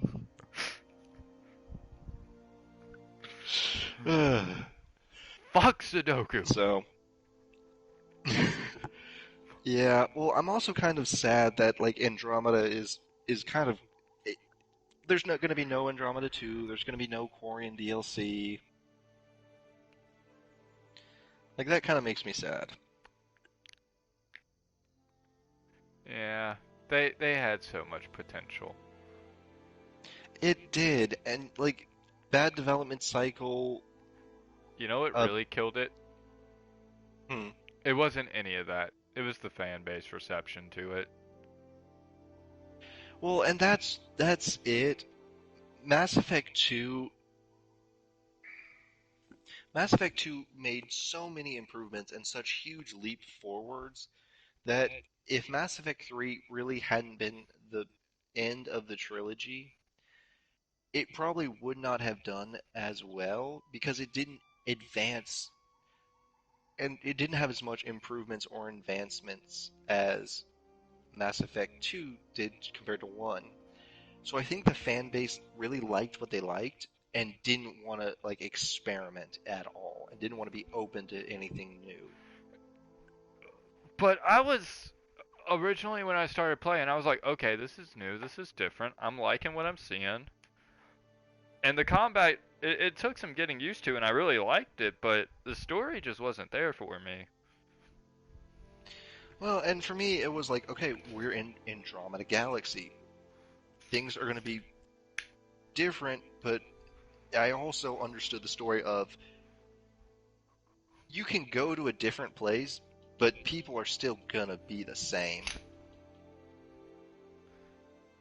Yeah, I get Like what you're saying. and I realized that there were going to be a lot of old problems. And when they explained, hey, we thought there was, I can completely understand and get behind the story of, hey, we were told there were going to be these great things, and when we got here, this was nothing like the brochure. We, So, this was nothing like the brochure y'all pawned us on. That I understand, and it's the whole thing of, okay, why didn't this work? What's going on? There's more to this system than meets the eye. I'm like, okay, let's figure this out. so they got the travel version of Cyberpunk 77. Kind of. Well, and I That's a think, topic for later, though. gosh. Yeah, this is gonna be So one of those part of, long ones. yeah, part of what undid Andromeda was people berated it mercilessly. Like they hopped on the joke, like the facial animations and a lot of the stuff. The engine really wasn't built or designed for a lot of it, so it kind of fell flat. And vehicles, like you have to work really hard to make them feel really good. I actually didn't mind going in the Mako as much, After the Nomad or I didn't mind going in the vehicle as much. in Andromeda, Yeah, I didn't mind it. It was really cool. no, no. Well, and it's also it it it's a rover.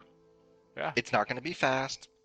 It's meant to go and go through a lot of different terrain and be drivable. And you know what? It did that. It it was drivable. It was not the fastest thing, but at the same time, it was a lot faster than walking.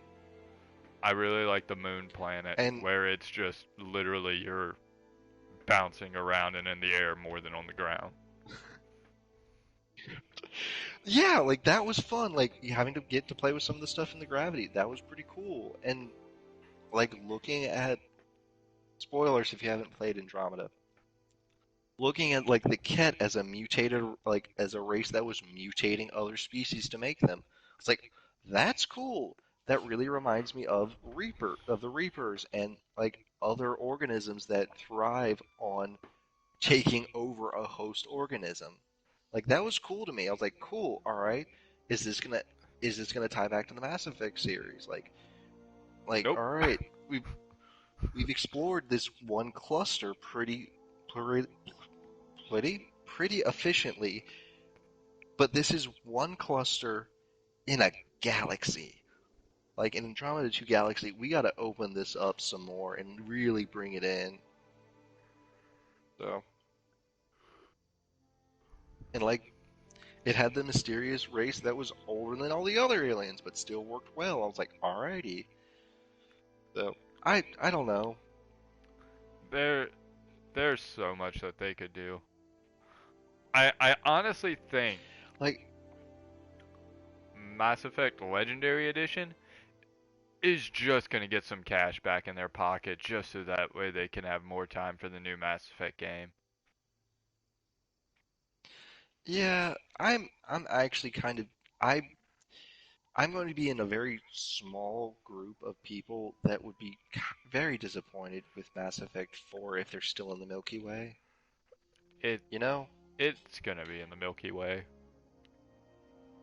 I know, it feels like they're playing the safe option. And I mean, re-releasing the original trilogy, I think is a good move. It's not new or I innovative, agree. but it's safe. Well, and it lets them but okay, that is a safe option, but for a different reason of that they have aside from the ending of 3, they have a really good story. And they have this really good story of the shepherd. But I mean, they told that story. If they continue to drag it out, I mean, you kind of beaten a twice dead horse here, people.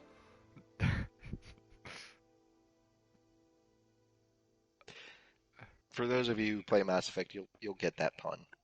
Yeah, I got it, and I thought it was hilarious.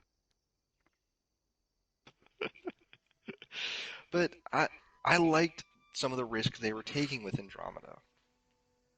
I really think it comes down to Papa EA. You know, You kind of went robot. I heard Papier. Papa EA. Oh, Papa EA. Yeah, I, no, I can see that. I mean, EA's really got to Well, get into and BioWare and crack down on them. I don't know if they need to crack down on them or let off on them and say, all right, look, y'all have made good games. We're gonna have to just trust y'all that y'all know what you're doing and gonna make good games. I mean, with And Andromeda, we didn't see really much of anything like that. It was, no, and like I said, Andromeda kind of reminded me of Metal Gear Solid 5.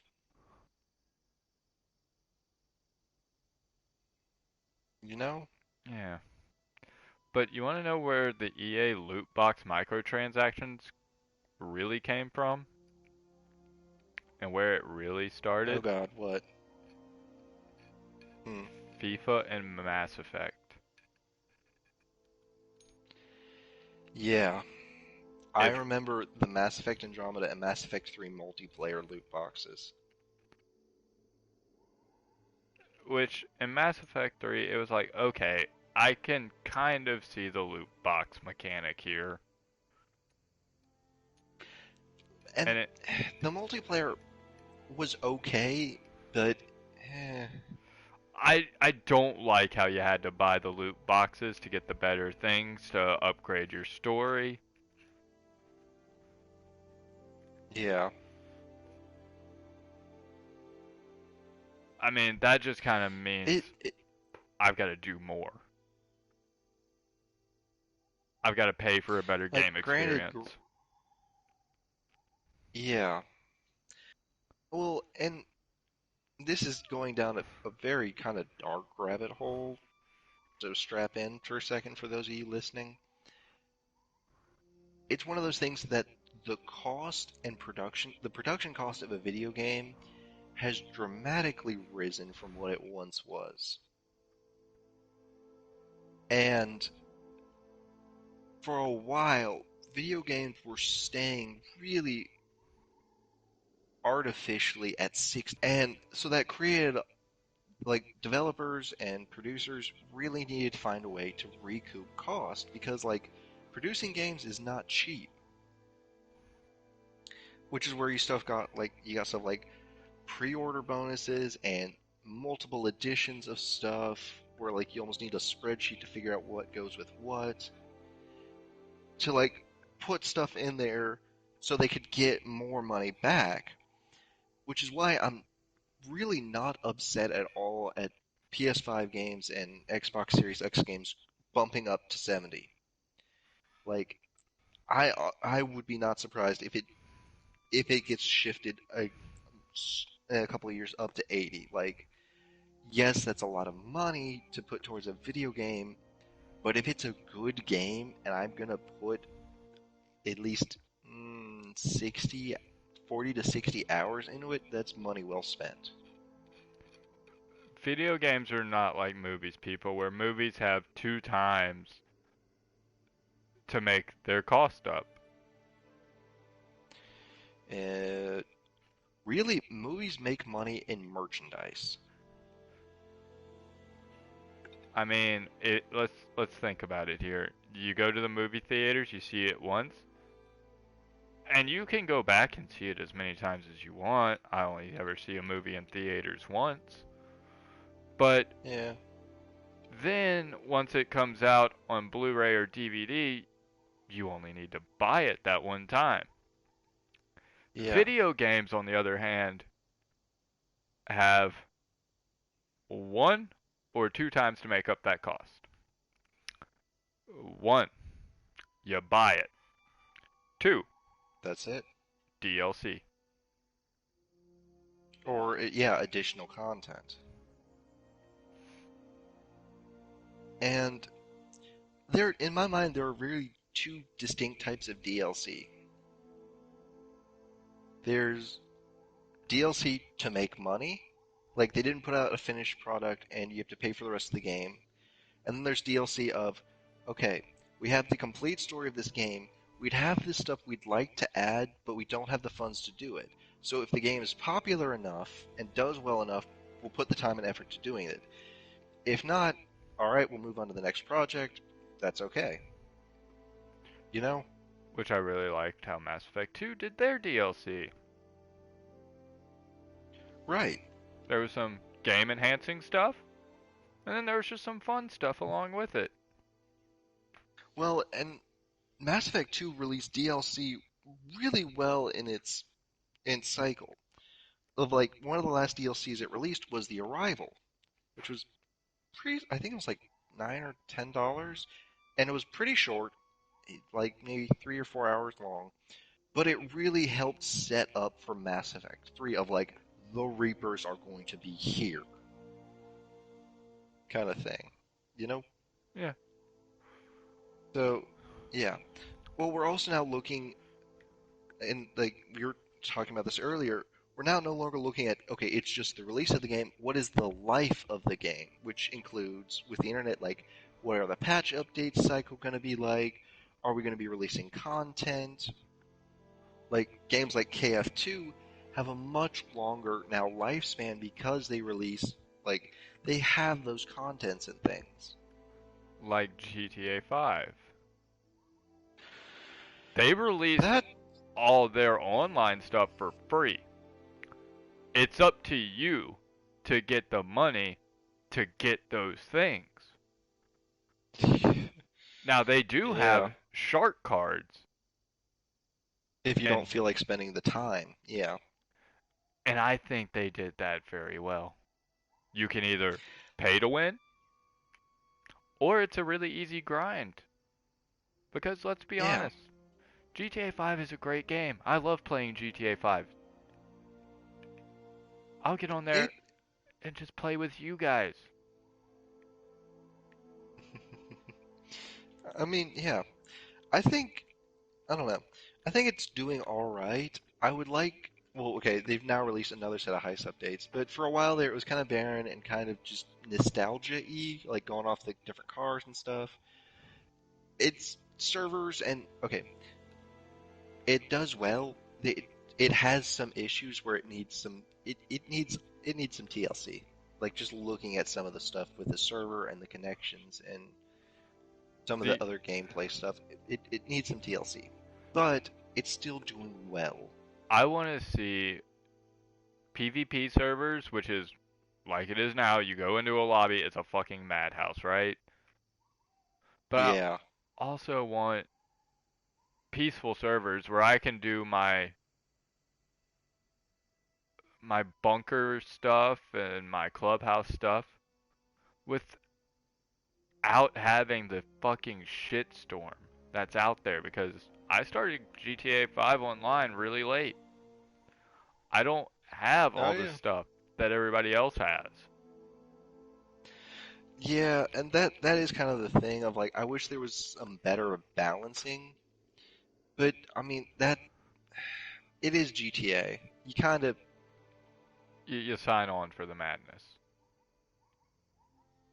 yeah.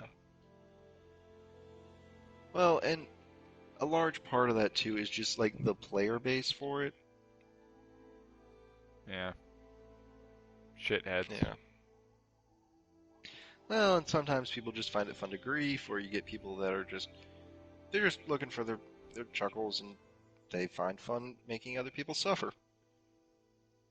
I'm not gonna lie, we've done that to some people. We've just bullied them. Yeah, but he was being a dick to us originally. Anyway, but yeah, back to BioWare. And there is a game we haven't talked about that BioWare's very is working on and is talking very little about, but I just don't know where BioWare's going. I feel like they're in their dark age right now. The golden era is over. I don't know if they can nail Mass Effect 4, Dragon Age Four. 4. I had to think about it 4, and this new game. I think they'll be really going in a good direction. Yeah, and I think EA might hand over the Star Wars license once more. Well, that's what I was gonna say. It's the game that not a lot of people are talking about, but it's Star Wars: The High Republic.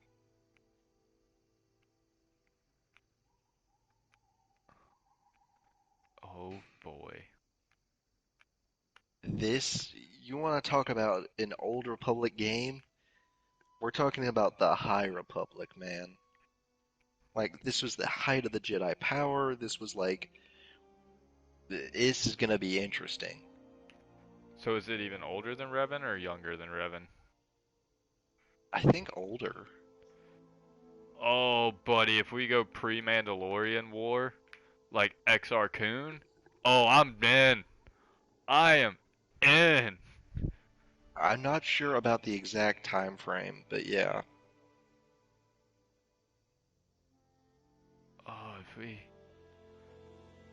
I would be interested to see some of the old Sith Lords, like Naga Sadow, Mark Aractos. Like some of the Sith that make the newer Sith look like puppies. Exactly like Kreia said. We are like mere children playing with toys compared to the old masters. Well, and that's always a very interesting thing, is like there seems to be this isn't just in Star Wars, but in a lot of fantasy stuff of like the newer generations are considerably weaker than the older ones. I always find that interesting. Even though we saw Palpatine as the most strong Sith Lord, or the strongest Sith Lord to have ever existed.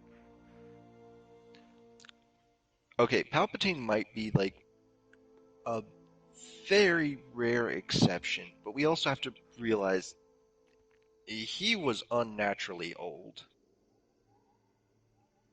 I mean, look at his master, Darth Plagueis. Fair. I don't think people realize like Palpatine was like what, like 300-400 years old. Mm-hmm. Like I don't mean like in the latest Star Wars. I mean like in the first in like Phantom Menace, he was like 300-400 years old. Like that guy had some just no force powers. I mean, if we look at all the old Dark Lords to choose upon to see how they sustain themselves, Darth Sion is easily the best one to look at. He sustained Ew. himself through his hatred alone. You want to talk about a powerful emotion? There it is.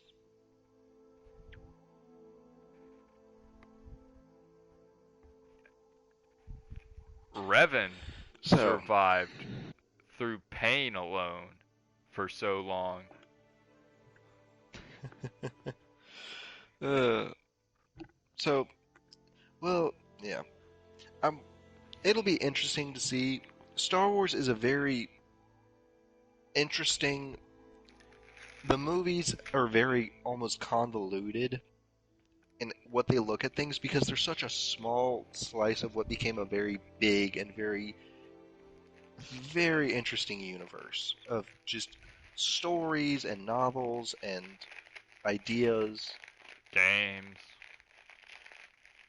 Yeah, because if you want to think about things, Obi-Wan was a freaking powerhouse.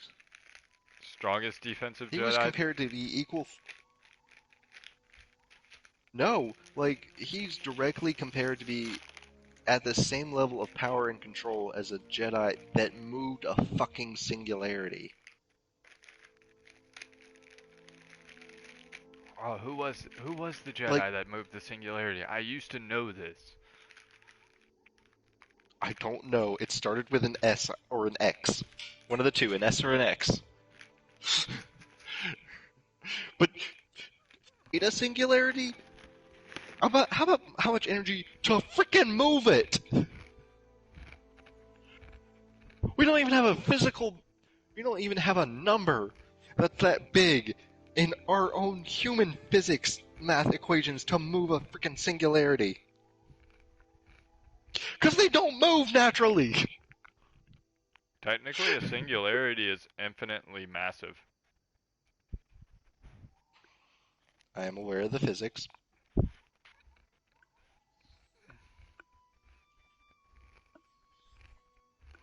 Anyway, but yeah. So, Star Wars has some issues about power balancing characters. Yeah, and the fact that Obi-Wan can move a singularity and is that powerful, and General Grievous, a non-Force user, literally fought him to a standstill multiple times. Yeah, the movies are never the best representation of what the character should be able to do.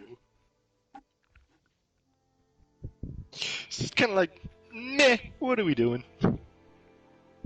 Let's make some cool, flashy stuff on screen for the kids. Yeah, pretty much. And I say this, and I love the Star Wars movies. Like, I love them, but sometimes it's just, I'm looking at them like, why do you do this? I love you, Ghost. You my sweet baby boy. Huh? You my sweet baby boy, Ghost. Don't worry, Editor Joe will flash up a picture of Ghost for the YouTube.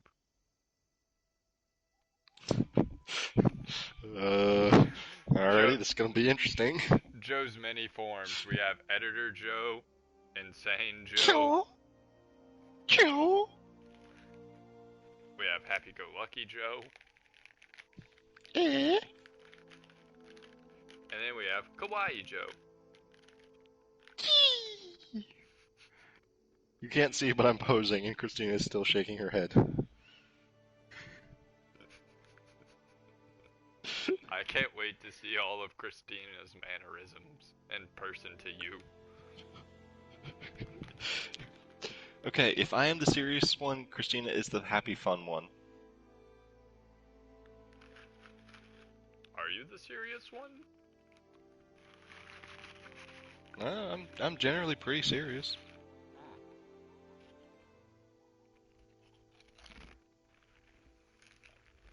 I don't see it. I'm a lot more light-hearted and easygoing around y'all. Alright, fair enough. So, so it's almost 9 o'clock. Should we go ahead and make that announcement? Because I don't know where Megan is. Yeah, she said she's not gonna make it. Okay. But we still have one more topic. Oh goodness. I told y'all on stream, buckle up. This is the long one. I mean, we weren't kidding. This is gonna be a stream. Yeah, welcome. So This is gonna be a podcast. Like, we usually pick out 2 to 3 topics to talk about, and one of those we did for just an hour. So, time management wise, we're not doing too great. I mean, To be fair though, we only had like 3 topics and an announcement coming into this. I think we're doing fantastic. And like Uh, we're really wait till we get fleshing a. out ideas just Oh yeah, between wait. me and you. Oh, wait till we get a studio and we can look at each other and I have a clipboard for time. Lawyer Joe has just been made. Just like, oh no, we have a schedule. We're gonna stick to this schedule, boys. And then once we have a studio, we'll see each other most every day and figure out topics along the way. Instead of me and Joe just coming in here on Monday, what are we talking about? It's Wednesday. Well, you know, usual schedule. Yeah, I know what you mean. It's just kind of like we are so backwards right now. It's kind of fun. I mean, we're just having fun in the sun right now. So, yep, you want to go ahead and breach us to the next project? Ah, yes, our next project, Labor of Love. Don't worry, y'all. It'll be a stream. Don't worry. We're not branching too far here. No IRL stuff yet. But yeah, this is a project that me and Joe and Megan all agreed, most of us, upon. And I just threw out the random idea of, what about a 24-hour stream? You know, just catch every demographic we can. You know, throw out the vastest of nets. So, Yep. we're going to be doing a 24-hour stream. Not this Saturday, but next. Oh, are we confirming it for next Saturday? Yes, I will be back in Kentucky next Saturday. So we're doing it Saturday, January 9th. January 9th, mark your calendars. We'll be streaming. 24 hours on Monster 24 Hunter. hours. Well, maybe it's a not. 24-hour monster stream. Maybe Not not. sponsored by Monster Energy. Maybe not all on Monster Hunter. We might switch over to Killing Floor on Sunday when the stream will be closing.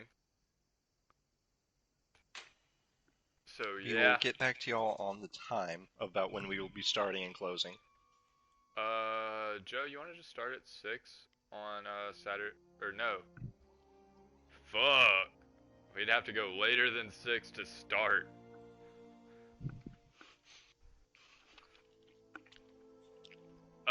I was gonna say, if we're gonna do it Saturday, let's start midnight. So Friday night midnight to Saturday night 11:59. Yep. And then Sunday we will have our regularly scheduled podcast. Or not podcast. Killing Floor. Stream of Killing Floor 2. The only reason we're going to do Monster Hunter is because that's the only game that all three of us have, that all three of us know pretty well, besides Joe. And it takes more than 24 hours of continuous playing to beat. And it's co-op. We can all get on one game, so that's why this is the game that we picked. Joe, I would not recommend getting Iceborne, because I highly doubt we're going to be able to finish the regular game in 24 hours, because, you know, there's going to be times when we're just farming for materials for armor Gear. and stuff. Yeah, exactly. Alrighty. Weapons. So yes. Monster Hunter World it is. So we're gonna hate ourselves. That is the big announcement. Be ready. Bring your coffee or tea if you're in England. And or grab yourself a couple energy drinks and some caffeine pills. I know I will have energy drinks and caffeine pills.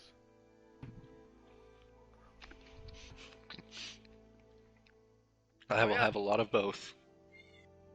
Energy drinks, coffee, tea. I'm just gonna be cramming so much caffeine in my body.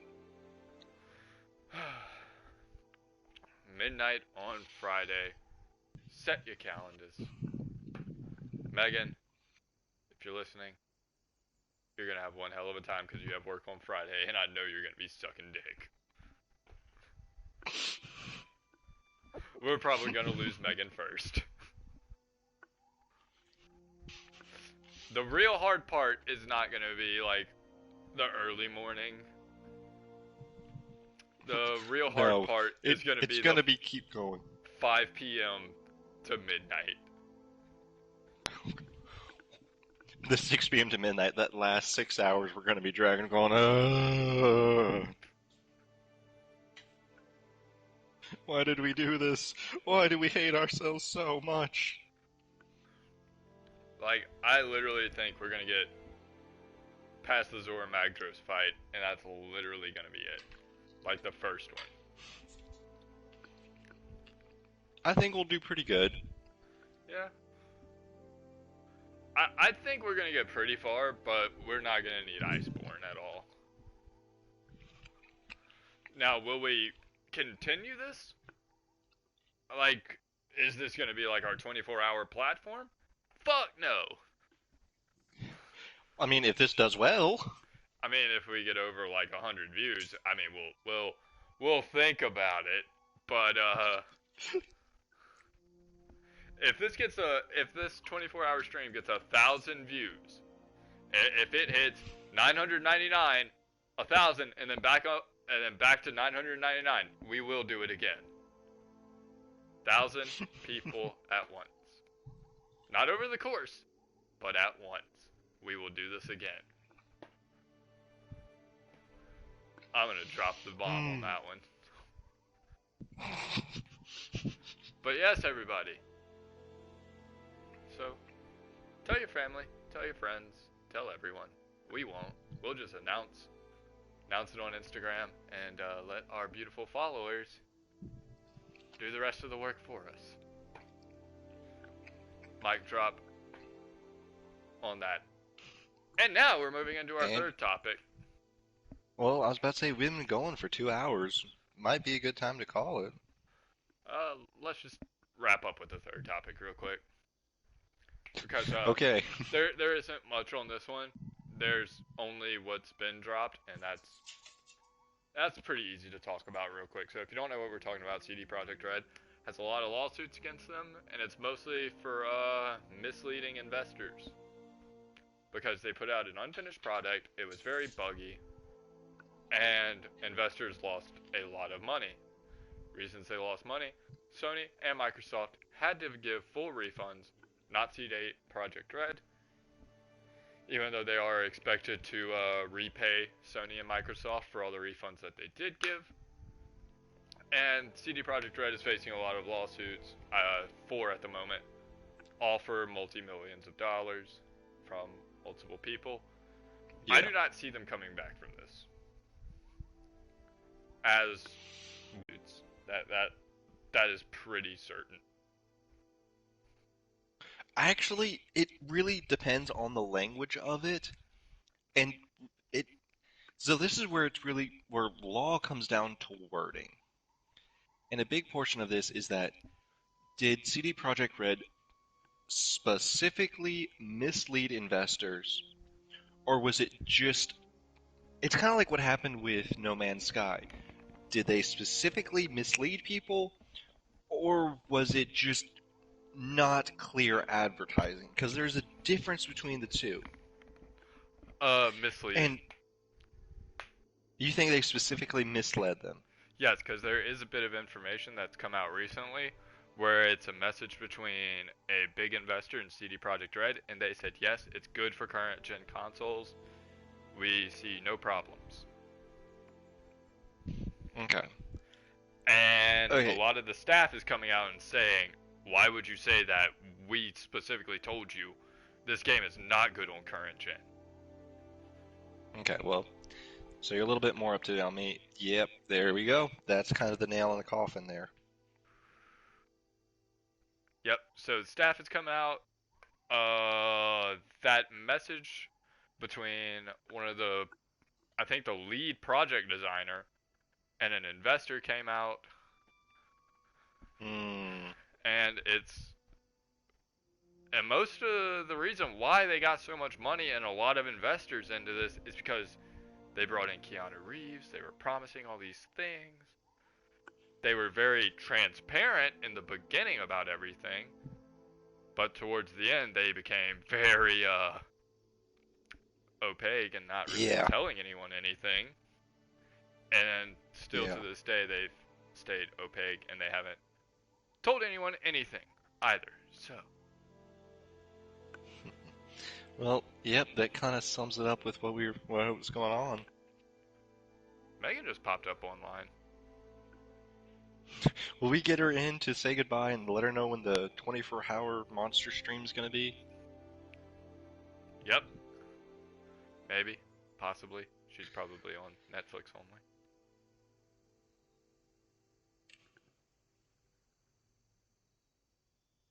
It only said she was online. It didn't say she was in the party. Oh, So, okay. I mean, Well, that's okay. we can keep pushing for like another 5 minutes just to see, but you know. Eh, I'd say, I don't know. But yeah, ultimately, CD Projekt Red is in a very sticky situation. I don't really see them digging their way out of this. I mean, Well, and look at this. If it's this way, if they can't dig themselves out of it, I doubt we're going to see a PS5 or Xbox Series X version then. yeah. Yeah. Well, actually, PS5 and Xbox Series X already have their Cyberpunk 2077. People are saying it runs okay. No, Not. they have a backwards compatible version.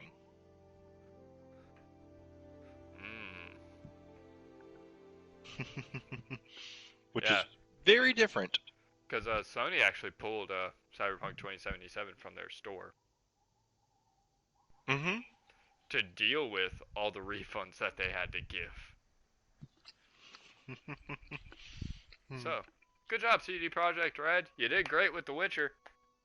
Uh, I would have rathered a 6 month delay saying they found some like huge flaws with the game than get Yeah. what we got. I mean, am I gonna get my refund? No. Yeah. That's a slap in the face to a company I love, Sony.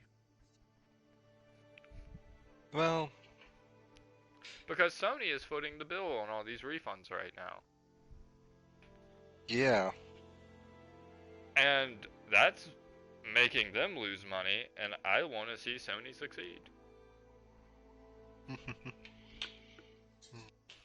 And if you're not cool with me saying that and you're a Microsoft boy, that's fine. Microsoft's also footing the bill for all these refunds as Yes. well. So, Along with, yeah. yeah.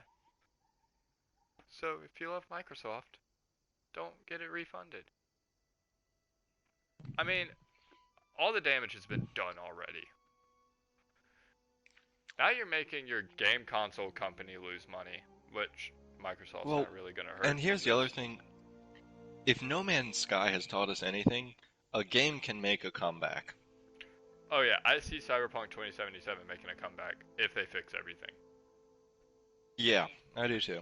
It is a really good game, but it is really rough right now. Yes, it's Honestly, if anyone wants to know how rough it is, try pre-alpha Daisy. That's how rough it feels. if you want to know how bad I have it, try launch PS4. Trying to Ooh. play it. God, your poor PS4. It must sound like a jet engine. It. Luckily, I wear really good headphones. Wait, you're on base. Do they think there's an aircraft carrier flying over every time you turn that thing on? I got some complaints from my neighbors. They were like, "Stop partying, you damn kids," and I was like, "That's just my PS4, ma'am." She's like, "What are you trying to do with it?" I'm like, "I'm just trying to play a game." But yeah, my What are you trying to do with it? Trying to run solitaire? but yeah, my PS4, this poor thing. I feel bad for it. Every time I boot up anything from 2020, I feel for you.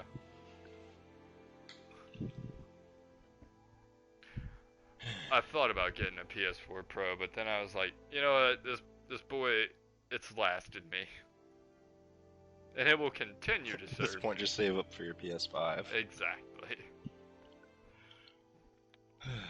Stephanie got the PS4 Pro, Well, not this me. has been a very pleasant Wednesday evening. Yeah, I mean, I felt like we actually talked about things this time.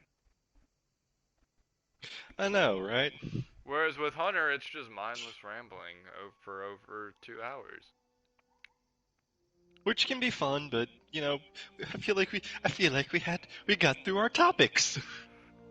Yes, we actually talked about things. Instead of him trying Alrighty, to convolute a story together where it's like, Hunter, just get to the point. Shit. we're still on air.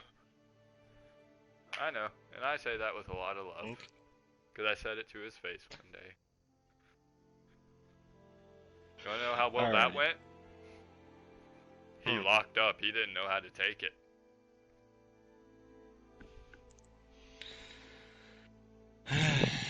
But, Well, thank you for everyone that is viewing now and will view in the future. yep. Without, I would say without y'all, I couldn't do this, but really, we are doing this for free currently. We still wouldn't be doing this without y'all, I mean, I was doing it for the longest time without anyone. and And then we salute you as the front runner. I decided, hey, let me get all my pals in here on this so that way I'm not the only one doing this alone. And for whatever reason, all of y'all agreed. I really thought y'all were going to say no for the longest time. I mean, you'd be surprised. Hey, a shot at fame and glory, or we can continue on with our meaningless lives. You know what? Let's shoot for it in the background while continuing on with our meaningless lives. Lives. And on that hopeful but depressing note,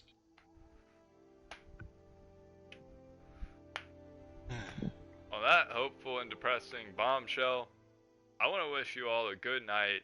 And once again, Merry Christmas, Happy New Year. We'll probably see you next year. live long and game on.